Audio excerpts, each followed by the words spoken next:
समकालीन आध्यात्मिक जगत में श्री देवरहवा बाबा का परिचय देना अनावश्यक सा है। फिर भी आप सभी की जिज्ञासा के समाधान की दृष्टि से यह बताना युक्त होगा कि पूज्य श्री बाबा एक ऐसे ईश्वर लीन अष्टांग योग सिद्ध योगी थे जिन्हें लगभग 1 शताब्दी से भी अधिक अवधि तक भारतवर्ष और विदेशों के न सिर्फ उनके गृहस्थ भक्त अपितु अनगिनत संन्यास्त शिष्य भी साक्षात परमात्मा की तरह पूजते थे। उनका जन्म कब कहाँ हुआ और उनकी आयु कितनी थी, ये प्रश्न आज भी अनुत्तरित ही है।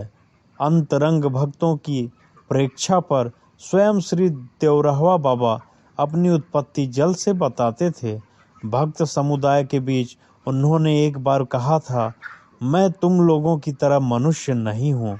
यह शरीर तो मैंने तुम लोगों के लिए धारण किया है। जो मुझे मनुष्य समझता है वह मूर्ख है। अपने बाल्यकाल में भारत के प्रथम राष्ट्रपति डॉक्टर राजेंद्र प्रसाद ने अपने माता पिता के साथ श्री देवरहवा बाबा के दर्शन किए थे और सन 1954 के प्रयाग कुंभ में सार्वजनिक रूप से उनका पूजन भी किया। इंग्लैंड के सम्राट जॉर्ज पंचम ने भी श्री देवरहवा बाबा के आश्रम में जाकर उनके दर्शन किए थे। प्रधानमंत्री पद पर आसीन रहते हुए श्रीमती इंदिरा गांधी व श्री राजीव गांधी ने पूज्य श्री बाबा के दर्शन किए एवं श्री लाल बहादुर शास्त्री तथा श्री अटल बिहारी वाजपेयी भी समय समय पर उनके दर्शनार्थ आश्रम में उपस्थित होते रहते थे। कम लोग जानते हैं कि 15/4/1948 को मैल देवरिया स्थित सरयू तट आश्रम में श्री देवरहवा बाबा ने वरिष्ठ स्वतंत्रता सेनानी श्री पुरुषोत्तम दास टंडन को राजर्षि की उपाधि प्रदान की थी। 19 जून 1990 को योगिनी एकादशी मंगलवार के दिन वृंदावन में यमुना तट पर उन्होंने अपनी इह लीला को विश्राम दे दिया, किंतु गंगा यमुना अथवा सरयू नदी के तट पर लकड़ी के तख्तों के मचान पर सबको परमात्मान्मुखी करता उनका दिगंबर स्वरूप और उनकी गंभीर वाणी आज भी भक्त हृदयों में सजीव है। पूज्य श्री देवरहवा बाबा के शरीर में रहते हुए उनसे आज्ञा लेकर बाबा के कतिपय विद्वान भक्तों ने पूज्य श्री देवरहवा बाबा के उपदेशों का संकलन कर श्री देवरहवा बाबा दिव्य दर्शन नामक ग्रंथ प्रकाशित करने का निश्चय किया था।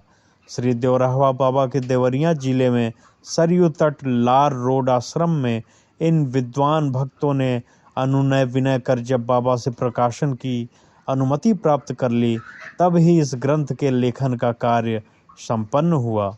श्री देवरहवा बाबा के निर्देशानुसार इस ग्रंथ के ऊपर संपादक के रूप में किसी के नाम का उल्लेख नहीं किया जाना था। बाबा ने यह भी निर्देश दिया, ग्रंथ के प्रकाशन में किसी से कोई चंदा आदि न मांगा जाए और न ही ग्रंथ का कोई मूल्य रखा जाए।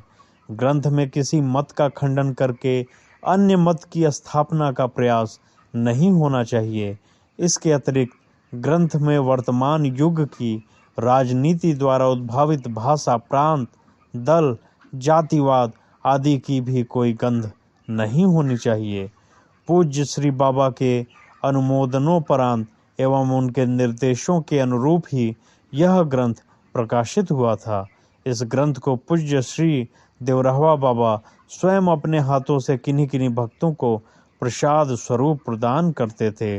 वर्तमान पुनर्प्रकाशित संस्करण परमात्मा प्राप्ति के मार्ग पर अग्रसर जिज्ञासुओं के लिए पूज्य श्री देवरहवा बाबा के उपदेशों के सार गर्भित एवं प्रमाणिक संकलन के रूप में सर्वथा अमूल्य धरोहर है।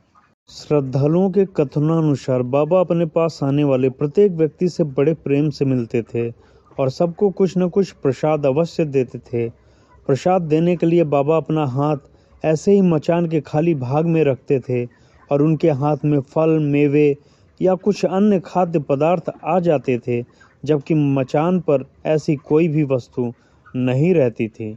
श्रद्धालुओं को कौतूहल होता था कि आखिर यह प्रसाद बाबा के हाथ में कहाँ से और कैसे आता है। जनश्रुति के मुताबिक वह खेचरी मुद्रा की वजह से आवागमन से कहीं भी कभी भी चले जाते थे। उनके आसपास उगने वाले बबूल के पेड़ों में कांटे नहीं होते थे, चारों तरफ सुगंध ही सुगंध होता था। लोगों में विश्वास है कि बाबा जल पर चलते भी थे और अपने किसी भी गंतव्य स्थान पर जाने के लिए उन्होंने कभी भी सवारी नहीं की और ना ही उन्हें कभी किसी सवारी से कहीं जाते हुए देखा गया। बाबा हर साल कुंभ के समय प्रयाग आते थे। मार्कंडेय सिंह के मुताबिक वह किसी महिला के गर्भ से नहीं बल्कि जल से अवतरित हुए थे। यमुना के किनारे वृंदावन में वह 30 मिनट तक पानी में बिना सांस लिए रह सकते थे। उनको जानवरों की भाषा समझ में आती थी। खतरनाक जंगली जानवरों को वह पल भर में काबू कर लेते थे। उन्होंने भारत में कई स्थानों का दौरा किया और विभिन्न राज्यों में अलग अलग नामों से जाने जाते थे। गंजम उड़ीसा में पूर्णेश्वरी माँ तारा तारणी शक्तिपीठ में स्थानीय लोगों ने उन्हें चमत्कारी बाबा के नाम से संबोधित करना शुरू कर दिया। आज भी माँ तारा तारणी शक्तिपीठ के पुजारी माँ के पीठ की यात्रा के दौरान बाबा के चमत्कारों को याद करते हैं। एक बार आकाशवाणी के साथ एक साक्षात्कार में देवराहवा बाबा ने इसकी पुष्टि भी की थी। लोगों का मानना है कि बाबा को सब पता रहता था कि कब कौन कहाँ उनके बारे में चर्चा हुई। वह अवतारी व्यक्ति थे। उनका जीवन बहुत सरल और सौम्य था।